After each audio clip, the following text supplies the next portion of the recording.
Uhali gani mtazamaji wa The Chanzo, tunakukaribisha tena kwenye mwendelezo wa vipindi vya Dira Mtaani, na tuko mkoani Mara kwa ajili ya kuzungumza na wananchi huku kuhusiana na dira hii ya taifa ya maendeleo ya mwaka 2050 na inavyolingana na uhalisia wa maisha yao ya kila siku, lakini pia na malengo yao.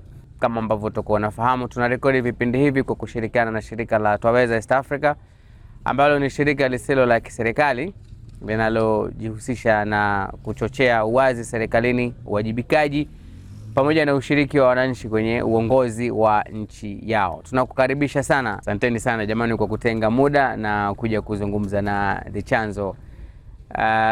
Labda nani labda aanze kwa kutuambia au na kuambia watazamaji wetu, hapa ni wapi? Hapa tulipo ni wapi? Eneo tulilopo siku ya leo ni eneo la kata ya Sabasaba katika halmashauri ya mji wa Tarime, wilaya ya Tarime, mkoa wa Mara. Hapa Tarime, ni kitu gani kinaitambulisha Tarime kwa watu ambao sio wana Tarime? Kivutio kikubwa kinachopatikana Tarime, Tarime ni eneo ambalo liko mpakani na nchi ya Kenya. Kwa hiyo kuna boda nzuri inaitwa Sirari ambayo imepakana mahala hapa. Kwa hiyo hivyo ni baadhi ya vitu ambavyo vinaitambulisha Tarime, lakini kwa sababu Tarime sisi ni Wakurya, kitambulisho kimoja hapo ambacho kinawavutia wengi. Sisi huwa tunapenda kula nyama, hususan chakula cha asili kinaitwa kichuli. Jana tulienda kwenye mgahawa sisi na jamaa akasema kwamba bwana, tuwapikie rosti alafu tuwekee kichuli. Ikawa ni tafurani kidogo kwa sababu ndugu zangu hawa wakawa hawajui kichuli ni nini.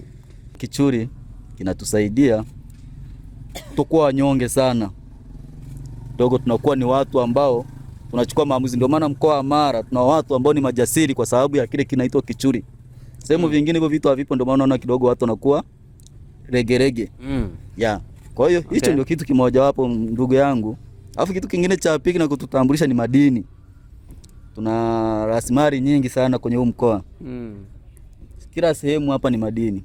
Unaweza ukakata hapo ulipokaa ni madini hapo. Umeona, usichungulie chini.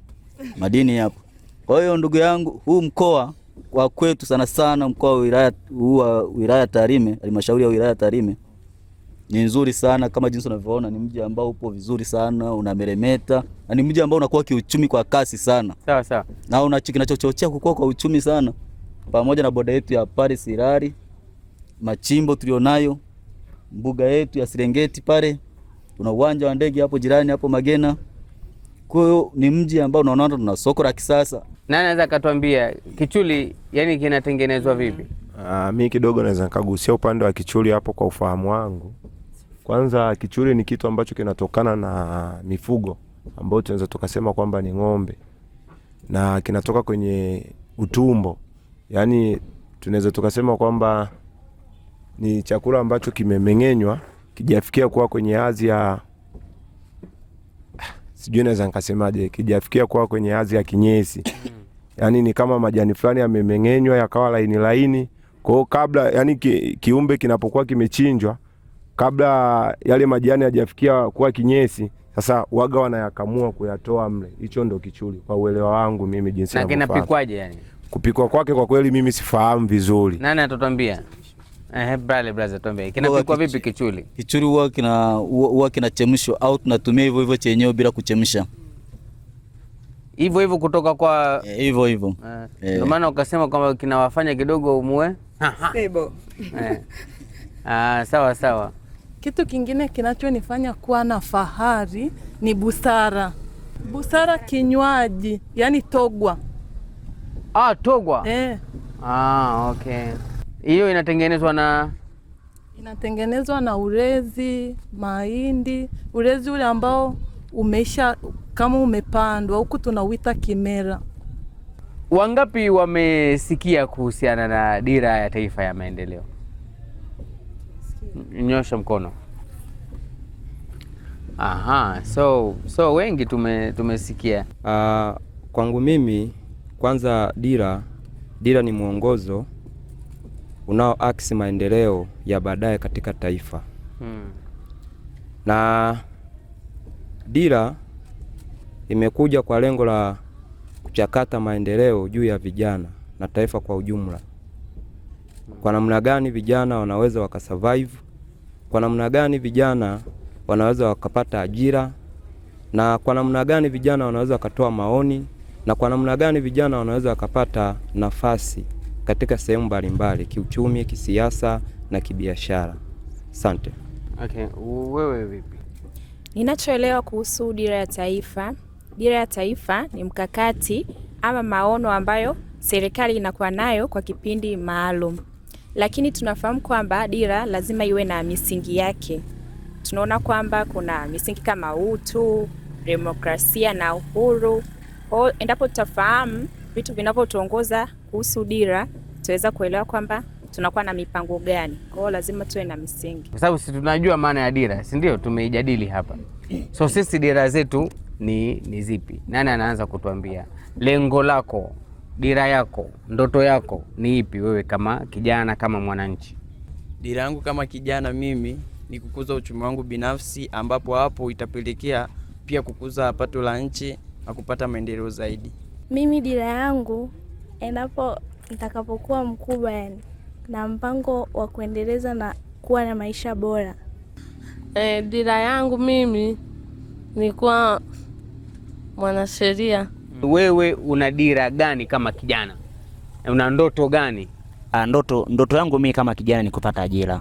Kupata ajira? Ndio, kwa sababu nitakapopata ajira naweza nikarahisisha maisha. Tulivyokuwa tunaongelea swala la maisha bora ni pamoja na kupata huduma za jamii.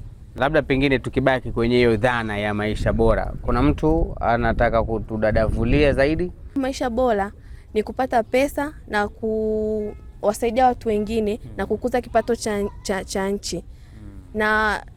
Na vitu vingine kama kushindana kimataifa kwa kuonyesha uwezo wangu na ujuzi wangu na ufundi wangu. Asante. Dada, wewe maisha bora kwako yanaonekana vipi? Mimi binafsi maisha bora yatapatikana tu iwapo kwamba demokrasia pia itakuwa imechukua nafasi yake kwa kila mwananchi. Watu tutakuwa na uhuru wa kufanya kazi zetu na shughuli mbalimbali bila kuvunja sheria. Lakini haki ya kila Mtanzania itakuwa pia imezingatiwa. Ni vitu ambavyo najua kama vitakuwa vimeleta maisha bora. Sambamba na hilo pia ina maana pia ili tuwe na maisha bora lazima rasilimali zetu za nchi za asilia, mfano nichukulie madini, zitumike vizuri kwa ajili ya manufaa ya wananchi na taifa lake kwa ujumla. Sawa, asanteni sana. Labda tukija kwenye hilo swala la rasilimali kutumika kwa maslahi ya taifa. Hapa kaka alisema kwamba moja kati ya vitu ambavyo vinaitambulisha Tarime na mkoa wa Mara kwa ujumla ni rasilimali ambazo iko nazo. Akaniambia kwamba hata nikifukua hapa naweza nikakutana na jiwe hapo la almasi au kitu fulani. Kwa hiyo tuna mkoa ambao ni tajiri kwa rasilimali, lakini nataka niwaulize nyinyi wana Tarime, huu utajiri wa mkoa wenu unaakisiwa pia kwenye maisha yenu ya kila siku? Naweza nikasema ndio, japo si kwa 100%. Mfano, wenzangu waliotangulia na washukuru wameeleza vizuri.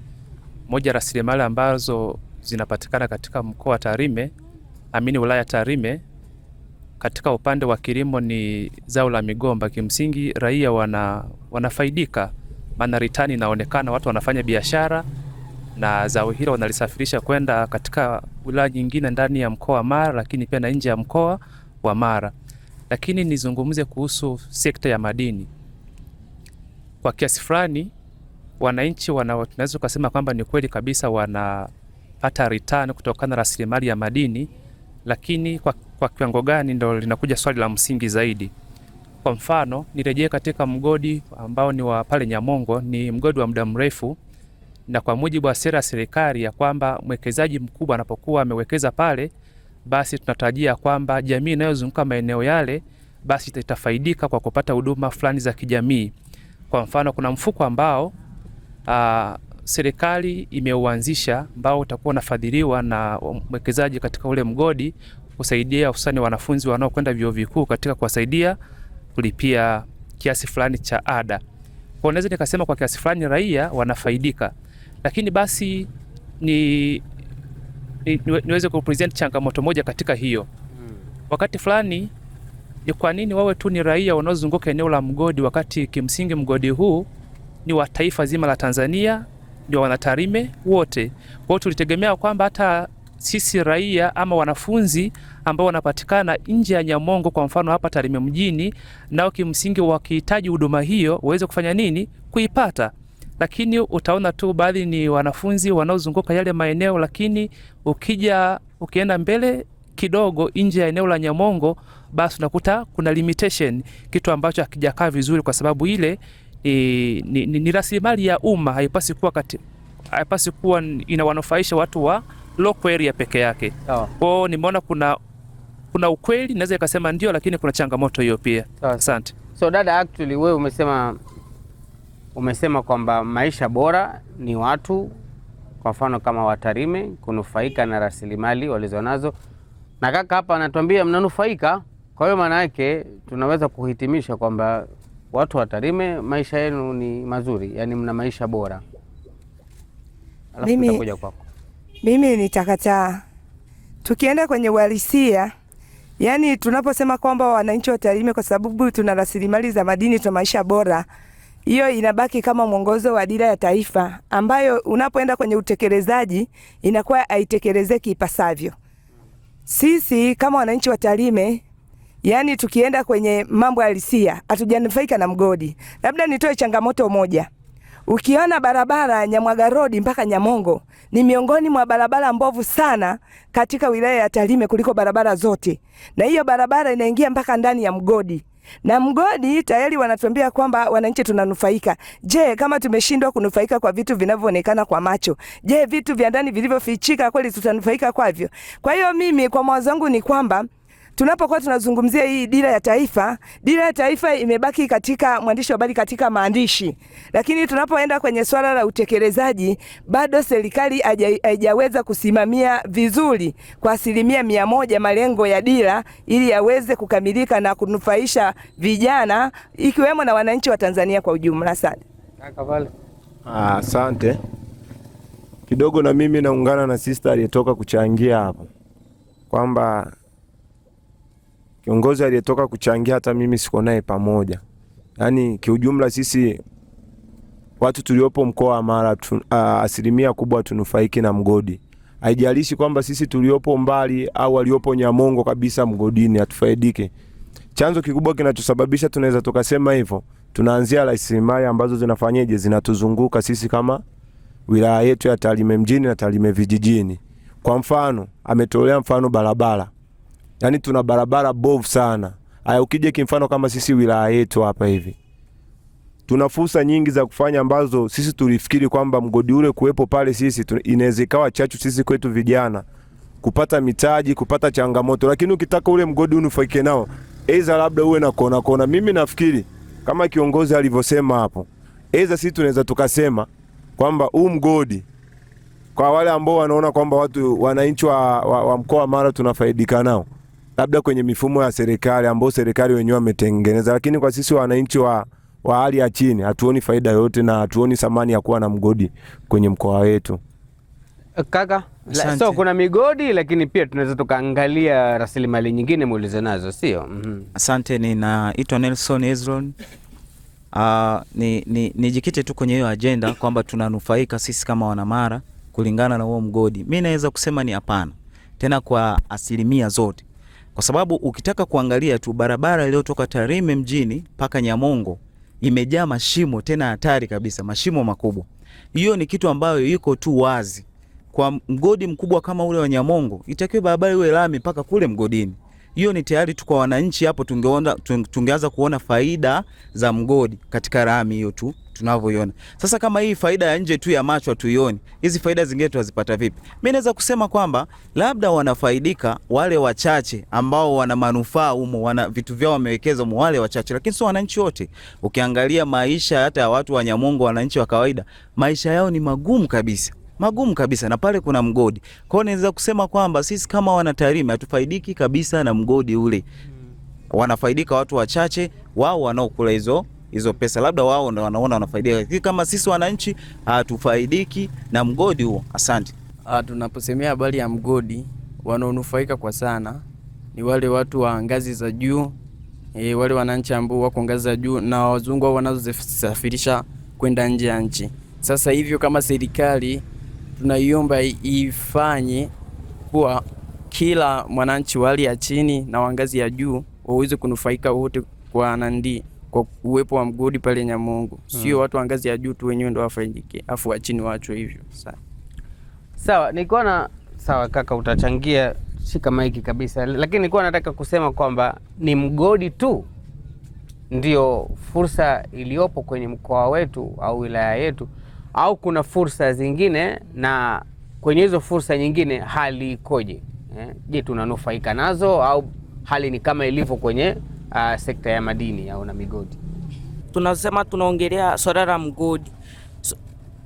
Wananchi wameongelea swala la mgodi kwa sababu mgodi ndo chanzo kikubwa cha mapato katika mkoa huu. Kutokana na mgodi kuna tuzo zinakatwa pale kwa wasafishaji wa madini wanaofanya kazi pale, kuna mapato serikali wanachukua kutoka pale.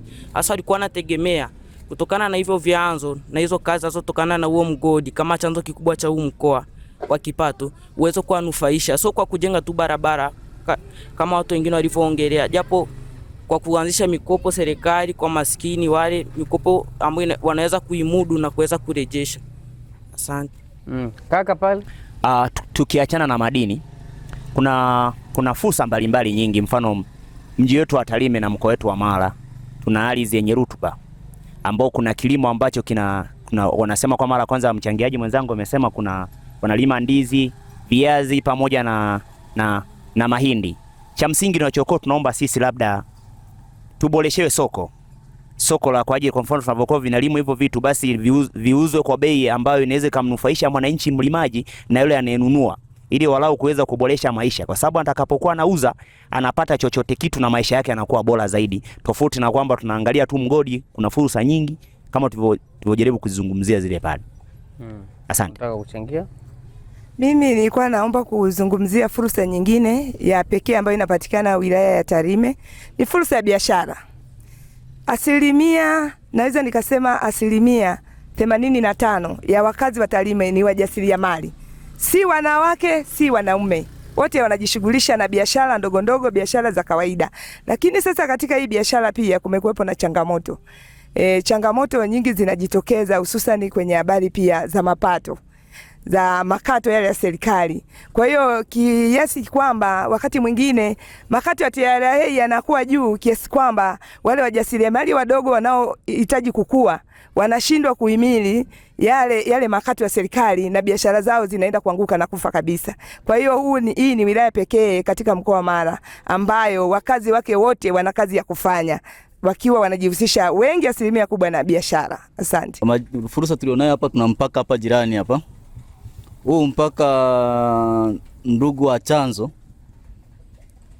ni mpaka mkubwa sana, lakini mpaka leo hii tunajiuliza sisi wananchi wa hapa, je, umetunufaisha nini?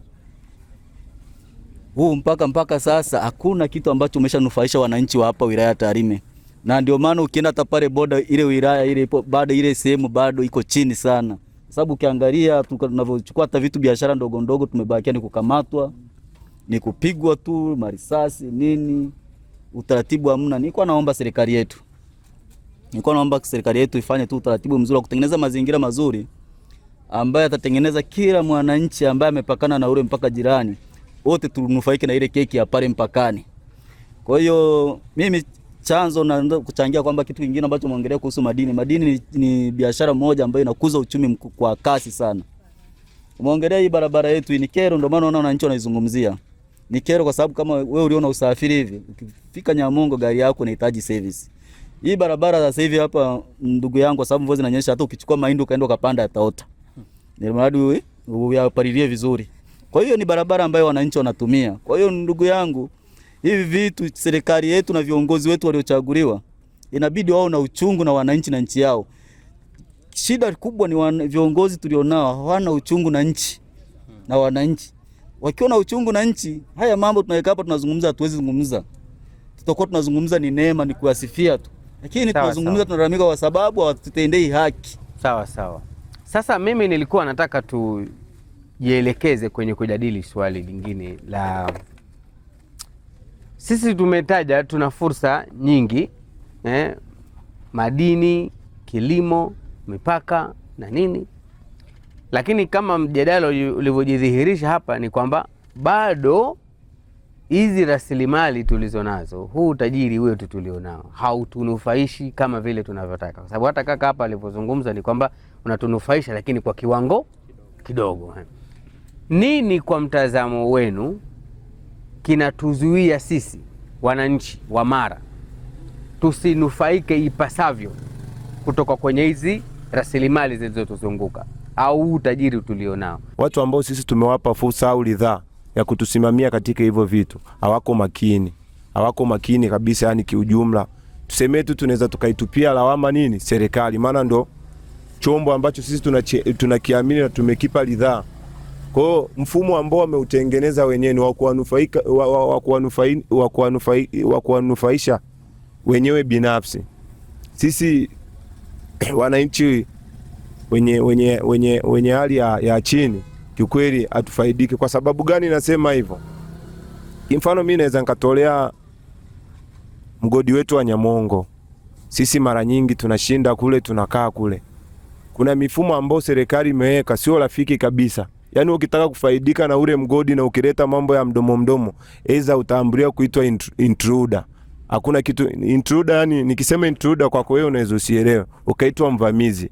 Mvamizi ni sisi wananchi ambao sasa tumeshafikia sehemu tunaona kabisa ule mgodi kwa mfumo wa serikali uliopo kwamba tunashindwa kunufaika nao. Tunafanya ujanja namna kuingia mle ili tupate angalau kipato cha kufanyeje, kukizi mahitaji ya kuongoza familia zetu. Lakini kiukweli na hatuwezi ficha kwamba serikali iweke tu njia sahihi na utaratibu mzuri au mifuko ambao sisi wananchi wa chini tutanufaika nao. Asante.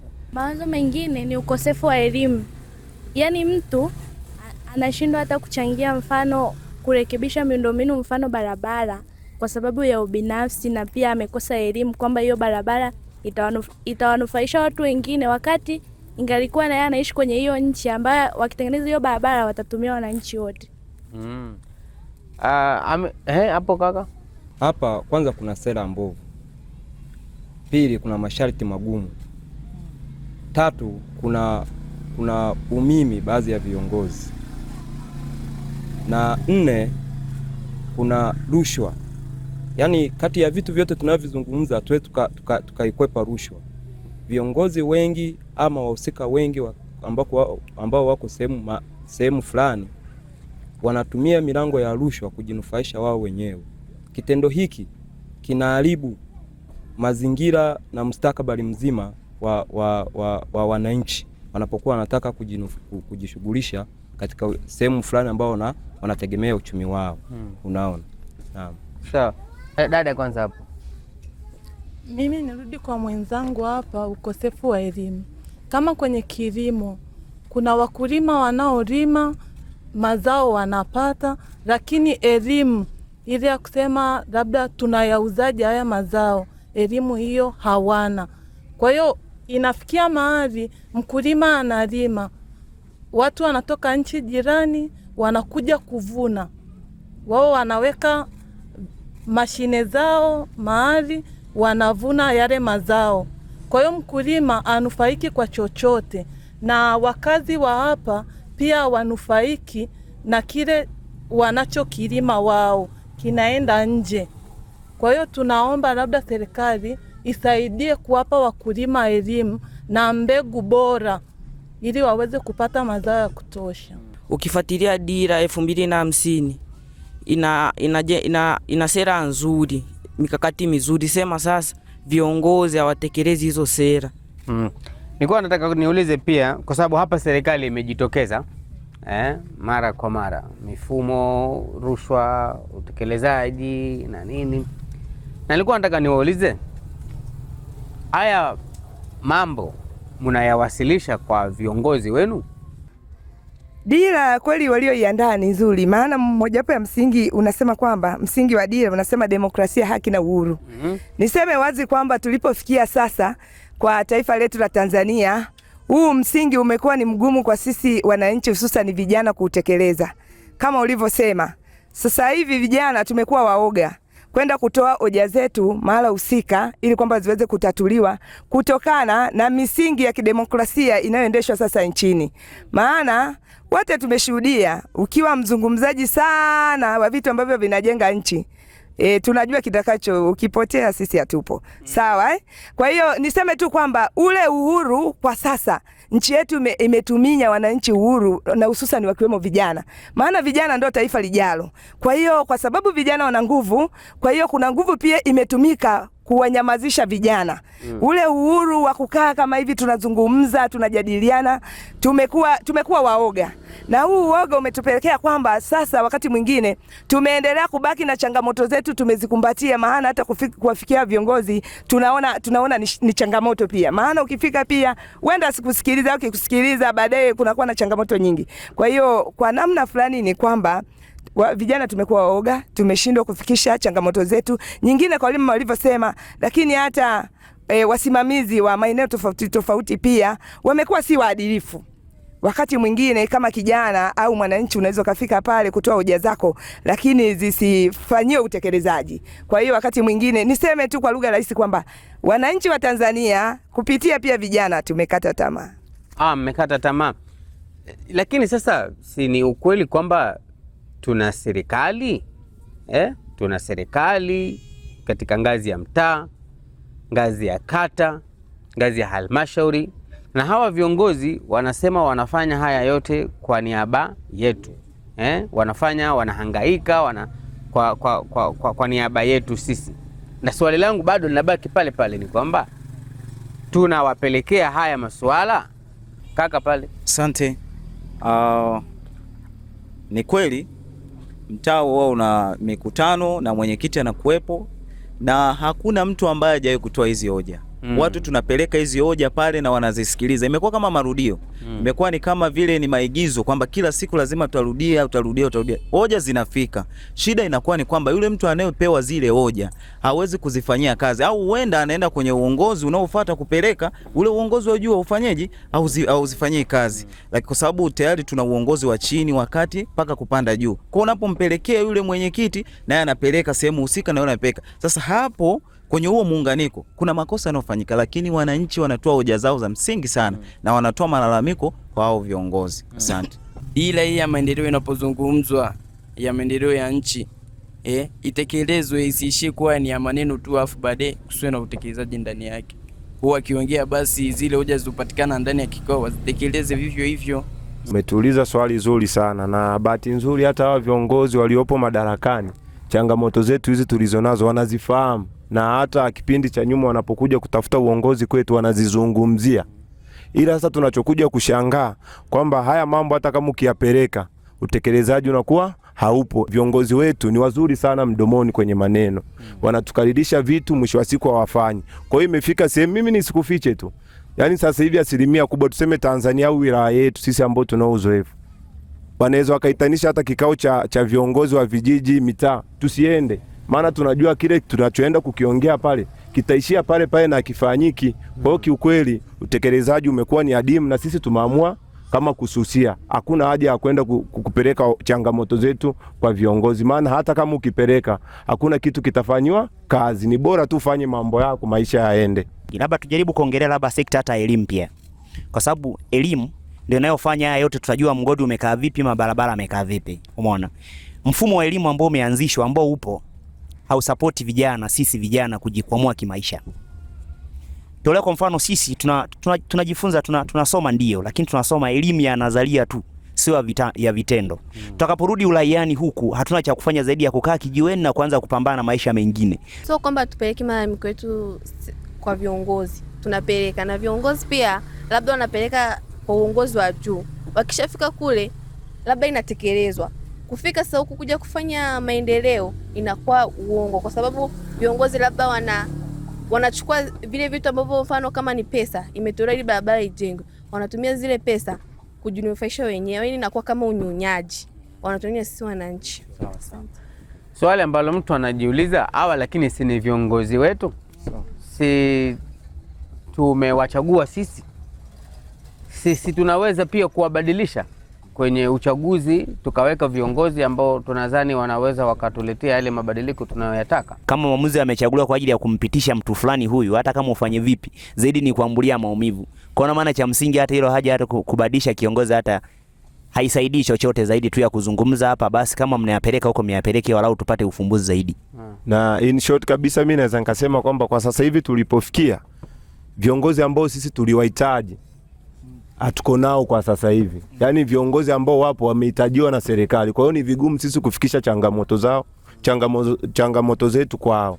Kwa hiyo wanafanya jinsi ambavyo wenyewe wanapewa maelekezo huko, tunaweza tukasema hivyo. Sio maelekezo ya wananchi. Asante sana. Ni kupongeze tu kwa kuwa muwazi, lakini pia na mimi niseme kuwa muwazi kabisa kwamba yani unatukumbusha vidonda ambavyo watu tulishaumia tukazoea, tunataka kuendelea na safari. Yani tuwe wazi tu, kwa sababu wakati huo tulikuwa tunahitaji watu fulani kuwaweka pale kama wananchi, lakini mambo yalitokea. Nafikiri wewe ni Mtanzania.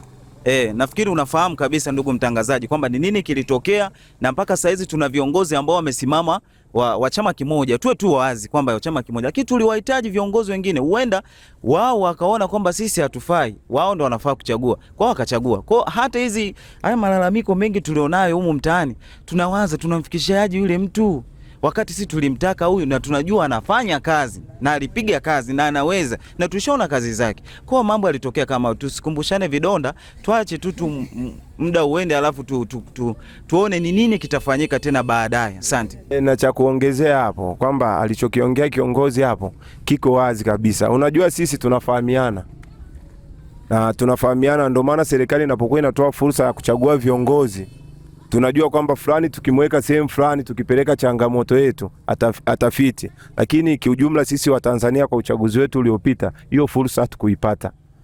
Na ndio maana tunakumbana na changamoto nyingi sana, tunashindwa kutatuliwa na viongozi wetu. Tunaibadilisha vipi hii hali? Kwa sababu dada hapa amezungumza kwamba tumefikia hatua kwamba tumekata tamaa. Hiyo ni kweli, lakini sasa kwa mfano kama tumekata tamaa, sasa hali sitaendelea kubaki hivi hivi? Ndugu mwandishi wa habari, tuweze kufikiri swala, vijana tupewe nafasi, tupate makongamano mbalimbali ya kusemea, na vitu tunavyokuwa tunavisema walau vifanyiwe kazi papo hapo, tuone kwamba mabadiliko yanakuja hivi, kuliko kuyazungumza hapa yanabebwa lakini hamna utekelezaji. Zaidi ni hivyo hivyo. Lakini endapo tupata nafasi ya kuzungumza kwenye makongamano mbalimbali na watu wakasikia, tukahamasika vijana nchi nzima kubadilisha nchi hii, tunaweza tukaibadilisha kupitia dira iliyowekwa na tukaweza tukatengeneza kufika malengo yaliyokusudiwa.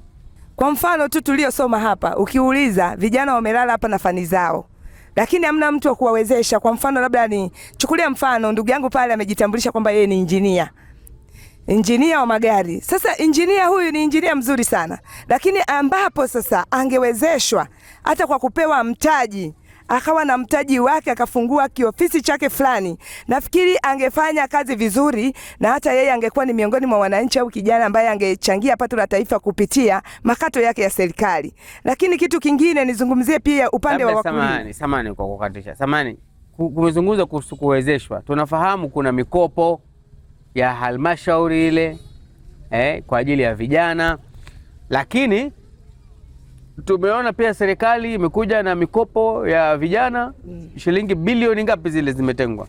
Mabilioni ya pesa yale, na tumesikia juzi wamepatikana kuna vijana wa Mara pia wanaomba hii mikopo. Na uzoefu wao ukoje? Asante mwandishi wa habari. Niseme tu kwamba ni kweli mimi binafsi hiyo mikopo huwa naisikia kama vyombo vya habari, kwa sababu mimi mwenyewe nikiwa kama kijana pamoja na vijana wenzangu, na hususan tulioketi hapa, sidhani kama utauliza swali kwamba kuna kijana aliwahi kukutana na mkopo huu atajibu, kwa sababu hiyo mikopo ambayo tumekuwa tukiimbiwa ya halmashauri kwamba kila halmashauri kuna asilimia sijui ngapi sijui bilioni ngapi zimekuja, lakini ukweli unabaki kule kule tulipoanzia kwamba hiyo mikopo ni kipengele cha watu wachache sana wanaonufaika na hiyo mikopo. Yaani hakuna vijana wa kawaida wenye maisha ya kawaida kama sisi tulioketi hapa ambao tunaweza tukapata hiyo mikopo. Nani aliwahi kuomba mkopo halmashauri akakosa? Mpe kaka pale. Kwenye upande wa mikopo bana, mimi kwa upande wangu, madam, kwenye upande wangu mimi kweli siwezi ponda serikali. Kwa upande wangu mimi mpaka nimefuata ofisini, hata kesho naenda kuchukua mzigo halmashauri, nimefuata mpaka ofisini. Tena kuna viongozi wa halmashauri wenyewe wakaja wakatuita bana, kama mnafahamiana, maana mikopo iko hivi, mnakusanyika, mnakuwa kikundi, mnatengeneza katiba yenu, kisha tengeneza, mnapeleka pale halmashauri, mnasajiliwa. Zeni baada ya hapo mnafungua akaunti, mnawekewa mzigo. Sisi tumefuatwa wenyewe kuomba twende tuchukue fedha. Wewe hela halmashauri zipo. Mkaenda? Ndio hapa tunamalizia utaratibu kesho nafikiri. Bahati nzuri afisa wa halmashauri huyu bwana yuko hapa. Zeni nafikiri atatoa ufafanuzi. Kwa hiyo hii agenda mnaongelea mhusika mwenyewe huyu hapa. Hebu toa ufafanuzi bwana. Wewe umekaa kimya kabisa hapa, serikali inapigwa mawe. Kusema kweli nimependa jinsi ambavyo vijana wenzangu walivyochangia kuhusu dira ya 2020 2050. Nafikiri ndio dira pekee ambayo imekuja kutoa majibu kuhusu fursa kwa vijana. Sema japo kuna changamoto mbalimbali ambazo tunaweza tukasema zipo ndani ya uwezo wetu na ambazo zipo nje ya uwezo wetu. Nafikiri kwenye dira ya 2020 mpaka 2050 imekuja kutoa majibu kama imekuja kutaja vijana kwenye sekta kama 7 hivi, jinsi ambavyo vijana wanaweza wakanufaika. Kitu ambacho bado ni changamoto kwa vijana wengi ni issue ya udhubutu, lakini pia kuuliza hizo fursa kuwa zinapatikana vipi, kwa sababu fursa huwa siku zote haimfuati mtu. Fursa inatakiwa uende utafute alternative ya kufikia hiyo fursa ili uweze kupata majibu sahihi ili uende ukaanze kufanya hiyo fursa. Mfano tumekuja kwenye swala la sasa hivi sekta tumekuja kupata wizara ya vijana, ambapo vijana wengi walikuja kutuma mkopo ule na majibu kwa mara ya kwanza wameanza kutoka kwa wale vijana ambao wamekuwa na vigezo ya kupata ule mkopo. Vijana wengi wa hapa Tarime, mimi nilikuwa napokea maombi yao, baadaye wanazituma kule wizarani. Baadhi ya vijana wengi kwa asilimia kubwa walituma ule mkopo kwa miemko, lakini hawakutaka kupata procedure ya kupata ule mkopo, kwa sababu mkopo wote ule ukitaka kupata lazima uwe na leseni ya biashara, hata kama ni kikundi, hata kama ni mtu mmoja. Lakini wengi walijikita kuwa mimi nina wazo la biashara, naweza tu nikapata mkopo. Hakuna mtu ambaye anaweza mkopesha mtu hela bila kuwa na nyaraka za kibiashara. Hata kama wewe umeenda kukopa sehemu, watakuuliza tunaomba mzunguko wako wa hela, tunaomba bank statement, tunaomba leseni ya biashara yako. Lakini pia kwenye swala la ufundi, sasa hivi kwenye hii sera imeelezea sana vijana kwenye issue ya kujiajiri, kwa sababu tupo kwenye ulimwengu ambayo hatuwezi tukategemea ajira. Ajira inatoka kwa kijiko, wanaomba kwa mdomo wa ndoo. Kwa mwisho wa siku competition ni kubwa sana. Kwa jinsi gani tunaweza tukasaidia hawa vijana? Jambo la kwanza wakasema tujikite kwenye swala la ubunifu. Tupo kwenye dunia ya ubunifu. Mfano juzi hapa kuna dogo mmoja ametrend kwenye Instagram kwenye kudesign nguo. Juzi hapa kuna kampuni moja kubwa ya kudesign nguo imemchukua. Kwa hiyo vijana wengi wamelala na ubunifu wao ndani wakilaumu serikali, lakini hawajataka kuonyesha. Sisi pale kuna mikopo ambayo tunatoa ya aina 3 sasa hivi. Kuna mkopo wa jasiriamali, kuna mkopo wa vijana ambao unatokana na 10% ya mapato ya halmashauri, lakini pia kulikuwa na mkopo wa kilimo na ufugaji kwa wale vijana ambao watakuwa wanajihusisha na kilimo cha mboga, kilimo cha matunda, lakini pia ufugaji wa ng'ombe ambao tunaita ule unanepeshaji wa ng'ombe. Walikuwa wakituma maombi yao, ndio sasa hivi matokeo yanatoka. Lakini vijana wengi ukiwaambia hivyo wanakuambia tutatuma. Huwezi kumlazimisha mtu kwenda kutafuta hela. Sawa. Lakini wewe ni kazi yako ni kumwambia nenda ukatafute. Mfano kama vijana wenzangu hapa tuliwaambia jamani, huwa tunatembea kwenye kila kata kuwa jamani, kuna mkopo unataka kutolewa sasa hivi. Vigezo ni 1, 2, 3. Fateni. Wengi wanataka mkopo wa mtu mmoja, lakini sisi ni vigumu kuwapa wale mtu mmoja mkopo, kwa sababu tuna vigezo vyetu. Kwa ukimpa mtu mkopo mtu mmoja mkopo, yawezekana akakimbia, lakini sisi tukikopa kama kikundi haiwezekani wale wote wakakimbia. Kwa hiyo wewe ungependa nini kutoka kwa mtazamo wa serikali, kwa sababu wewe si ni afisa maendeleo bwana? Nini kibadilike? Jambo la kwanza, vijana wabadilishe mtazamo wao. Kitu cha kwanza, huwezi kuendelea kama bado hujabadilisha mawazo yako. Mawazo hayo tutayabadilisha vipi? Njoo na mawazo ulionayo. tuone jinsi ambavyo tutakusaidia kubadilisha hayo mawazo yako kwenda kwenye vitendo. Kwa ufupi tu. Ameongelea pointi moja ya kwamba unatakiwa uwe kwanza na useme chanzo chako, mzunguko wako wa biashara ukoje. Sasa mimi nataka kuondoka kwenye dimbwi la wimbi la umaskini.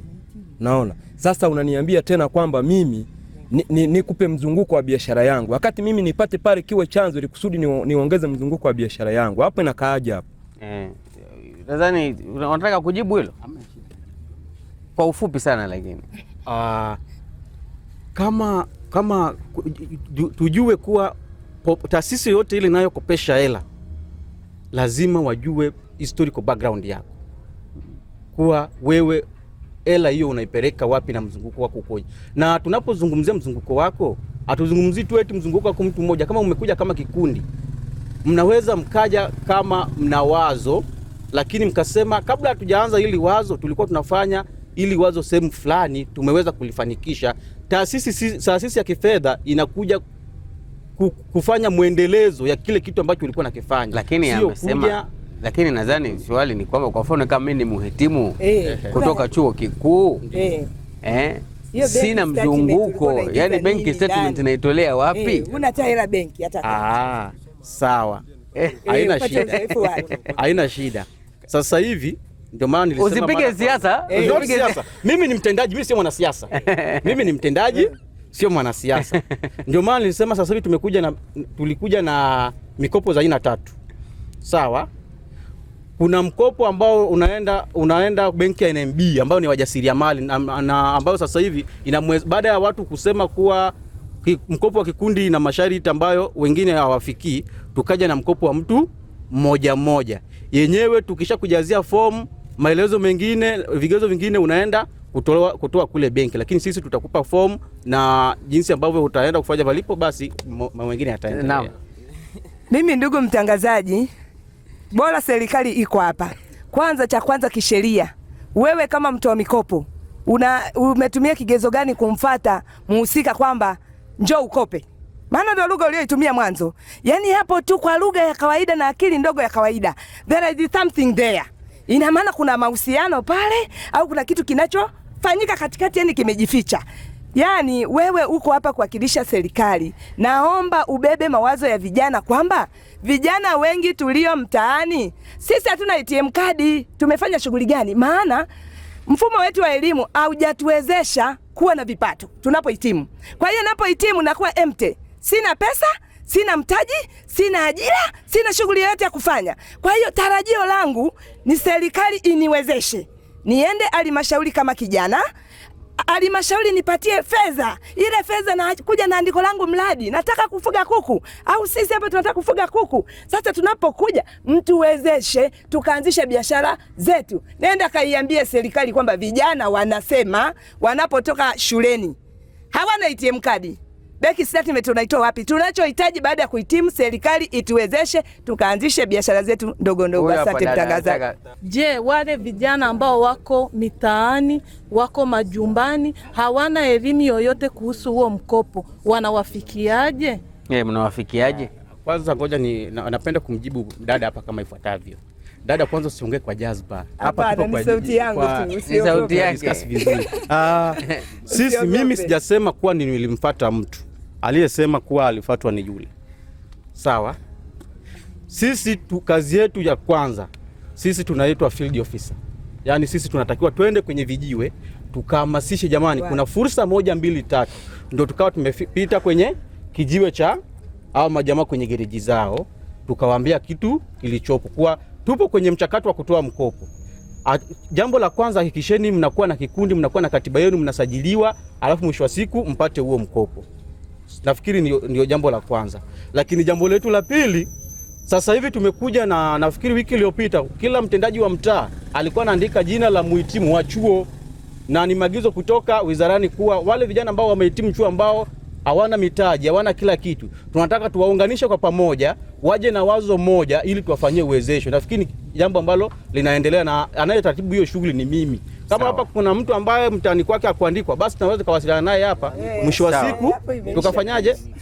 Wewe upo? Dada alitaka kuchangia hapa. Mpe dada mic hapa. Naomba nimjibu dada kama ifuatavyo yule. Kwa ufupi. Sawa.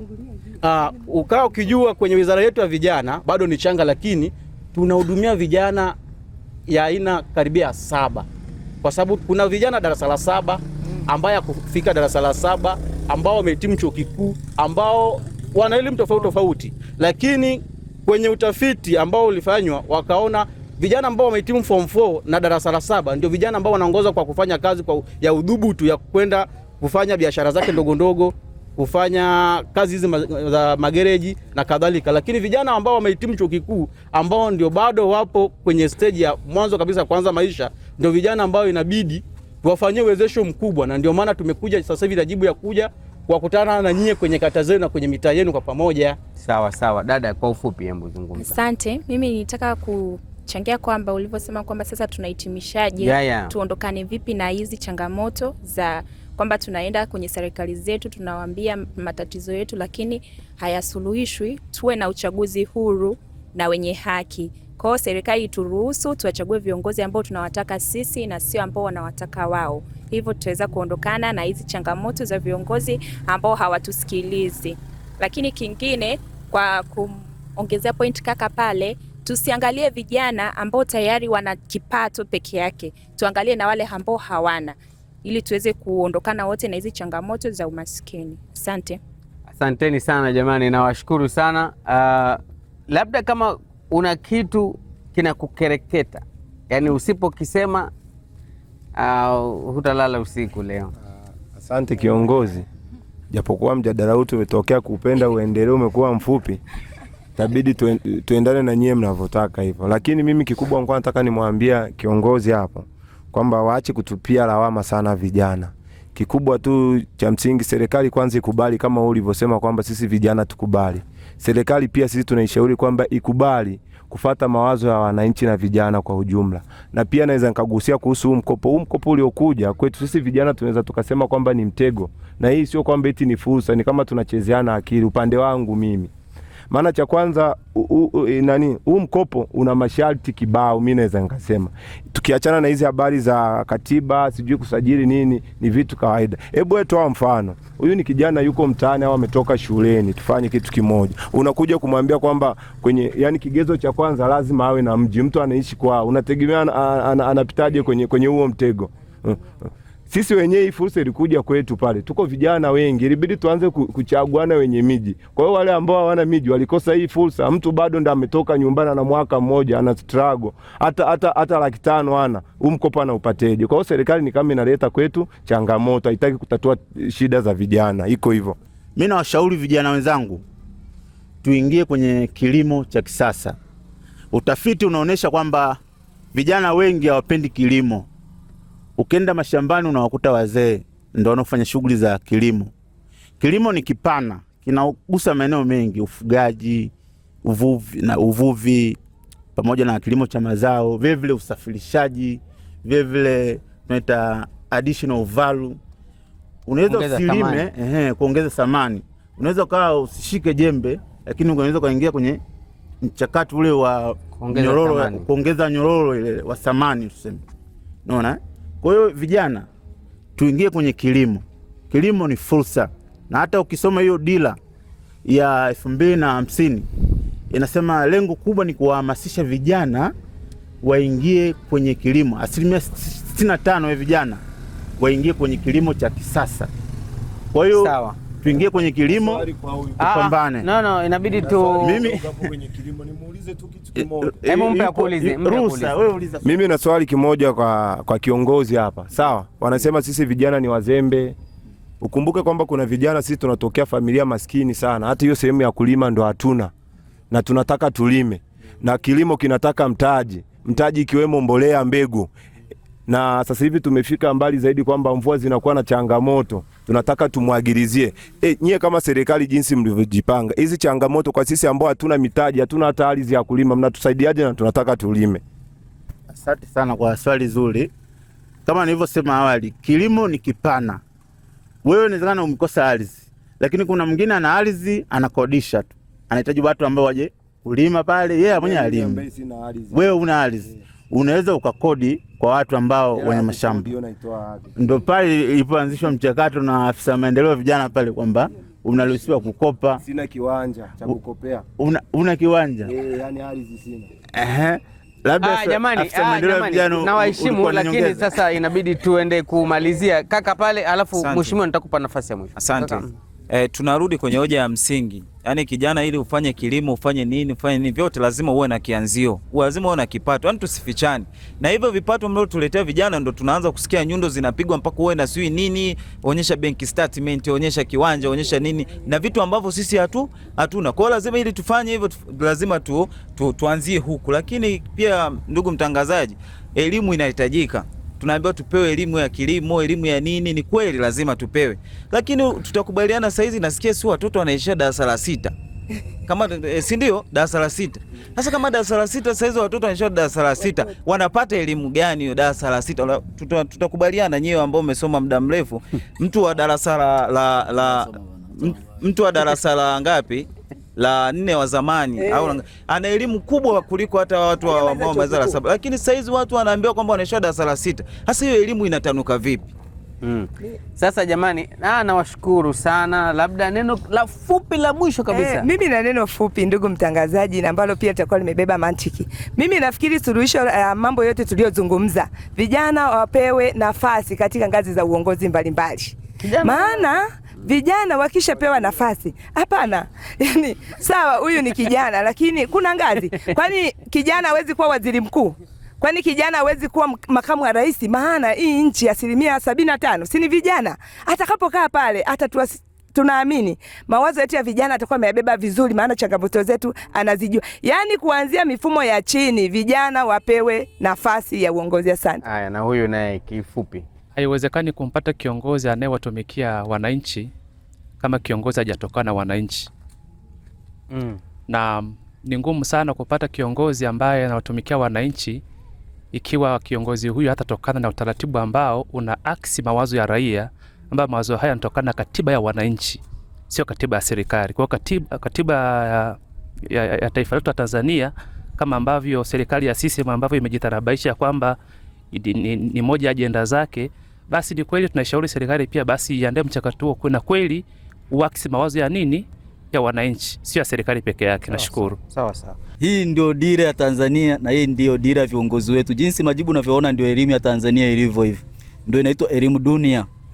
Ndio tulionayo.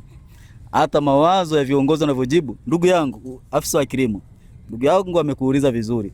Mimi na mashamba pale wadudu wanakula. Hiyo elimu mbona tujawahi kuona hata mtaani mnatupa elimu yoyote ile? Hii ndio kazi mnakula mshahara bure muifanyii kazi. Kabisa. Kwa hiyo ndugu za chanzo, hili ndio tatizo la viongozi wa Tanzania na mmoja wapo nimeshamuona afisa wa kilimo hapo. Afisa kilimo inabidi ujibu hilo kwa ufupi. Asante sana kwa swali zuri. Sisi tunatoa elimu kupitia kwenye mikutano, tunatoa elimu kupitia mashambani. Sasa labda nimuulize ndugu mwananchi, ni lini ulimwendea ofisa kilimo akakataa kutoa elimu, au ulienda mkutano gani afisa kilimo akuwepo? Na mimi naomba nikuulize kwa takwimu yako, mpaka sasa umeshaendesha mikutano mingapi na semina ngapi umeshatoa kwa watu wa kilimo, kwa sisi wakulima? Wakulima zaidi hata 200 wamefika. Mimi niko pale Nyandoto tulishafika na kila siku niko shambani. Maafisa kilimo kata ya Nyandoto wapo wengi. Maafisa kilimo wapo katika kila kata katika hii halmashauri ya mji Tarime. Kwa hiyo tunatoa elimu ya hii kupitia makongamano kama haya, kwenye mikutano ya ambayo inaitishwa na watendaji wa mitaa pamoja na ile ya madiwani. Vile vile tunaenda kwenye mashamba, kwenye taasisi mbalimbali kupitia labda wale wa Maku, yani umoja wa wakulima mkoa wa Mara. Tunashirikiana nao vizuri tu. Kwa hiyo kama kuna mwananchi hapa anahitaji kweli kilimo ashiriki, kilimo cha kisasa, tuwasiliane. Mawasiliano yapo hapa, namba za simu tutampa. Ndugu zangu nawashukuru. Labda kwa heshima tu ya afisa maendeleo, labda bwana, neno lako la mwisho tu kwa ufupi tufunge. Kwanza nashukuru ndugu mwandishi. Mimi kitu ambacho naweza nikawashauri vijana, kwanza jambo la kwanza chini kujiita maskini. Ni kudhalilisha familia yao kwa sababu babako amejinyima mpaka mwisho wa siku ukatoboa, hapo utakuwa na kufuru. Lakini jambo la pili, mimi nipo kwa ajili yenu. Hudhurieni kwenye vikao ambao vinaitishwa kwenye mitaa yenu, kwenye kata, kwa ajili ya kusikia agenda ya kikao kinahusu nini. Sawa sawa. Asanteni sana. Asanteni sana. No. Wananchi tufunge. Okay. Na sisi tumuelekeze huyu kiongozi wa serikali. Sawa. Kwamba vikao tutaenda, ila yale tunayosema wayafanyie kazi. Na pia uongozi wa juu na utusikilize sisi, ubadili na katiba. Hii mifumo walioweka ndio inatufanya tuwe hivi. Hapa watu wengi kuwauliza hawa wanaweza wakatukimbia hapa wananchi. Asante. Na mimi nafunga hivi, mimi nimelelewa kwenye familia ambayo inaniruhusu kusema uhalisia wa maisha yako. Mimi sio mtu wa kuigiza kwamba yale maisha kwenye video ndio nayoonyesha. Mimi ni maskini kweli kwa sababu sina fedha. Lazima nitasema mimi ni maskini ili niipate kusaidiwa. Kwa hiyo unaposema kwamba tuache kujiita maskini, tujiite matajiri, huo ni uongo. Kama ni maskini, kuwa maskini, pambano uweze kufanyeje kuushinda umaskini. Lakini neno la Mungu linasema kwamba nikusaidie. Hapana, kusaidia. Neno la Mungu linasema kwamba ukweli umweka mtu huru. Kwa hiyo ukweli wangu ni unaniweka huru ili nipate kufanyeje kusaidikika, kusaidiwa. Lakini lingine, mheshimiwa mtangazaji, ndugu mtangazaji, tuseme kwamba haya mawazo tumeyasema tu. Isije ikatokea yakaenda viral huko mtandaoni watu tukapoteana huko. Tuna familia, tuna watoto. Kwa hiyo ni mawazo yetu, ni mawazo huru. Tunaomba yaheshimiwe, ni mawazo huru wayapokee. Watu tusije tukapotea tukamuuliza ndugu yangu yuko wapi, ndugu yuko wapi, tukawa tumepotea. Asante. Sawa. Asanteni sana ndugu zangu. Mimi nawashukuru sana. Nawashukuru sana. Inavyoonekana ni kwamba kila mmoja wetu kabla ya kuja hapa alipata kichuli kizuri sana kwenye chakula chetu cha asubuhi. Na mimi nikitoka hapa lazima nipate kichuli. Kwa hiyo nawashukuru. Tungependa mazungumzo haya yaendelee, lakini kama mnavyojua hatuna milele, si ndio? Tuna muda tu mahususi. Lakini nawashukuru sana. Namshukuru bwana afisa kilimo kwa kuja kukutana na wananchi pia, lakini pia kakaangu hapa afisa maendeleo ya jamii kuja hapa, na nawashukuru nyote nyinyi kwa maoni yenu na mawazo yenu. Na basi mpaka kufikia hapo, mtazamaji wa The Chanzo, ndo tunafikia tamati ya mazungumzo ambayo tulikuwa tunayafanya hapa na vijana wetu hawa wa wilaya ya Tarime. Tumesema kata ni ya Sabasaba na ni wilaya ya Tarime, mkoa wa Mara. Tumewasikia mambo mengi yamezungumzwa hapa na yamejadiliwa, na kwa bahati nzuri kwamba tumeheshimika sana kupata wawakilishi wa serikali ambao wamejibizana kwa hoja hapa na wananchi wao. Mimi ambaye nilikuwa nakuendesha mazungumzo haya ni Khalifa Saidi, na kwa mara nyingine tena kwa niaba ya wenzangu wale kwenye kamera, Joseph Kirati, Ambrose Dawai, Frank Mtoro na dada Jen Shusa ambaye ni kutoka shirika la Twaweza. Tunashirikiana na Twaweza East Africa kufanya vipindi hivi ambapo tunazungumza na vijana kutoka maeneo mbalimbali ya Tanzania, kufahamu malengo yao, changamoto zao na fursa zilizopo kwenye maeneo yao kwenye muktadha wa dira ya maendeleo ya taifa ya mwaka 2050. Mpaka muda mwingine, hatuna la ziada bali kukwambia asanteni na kwaherini.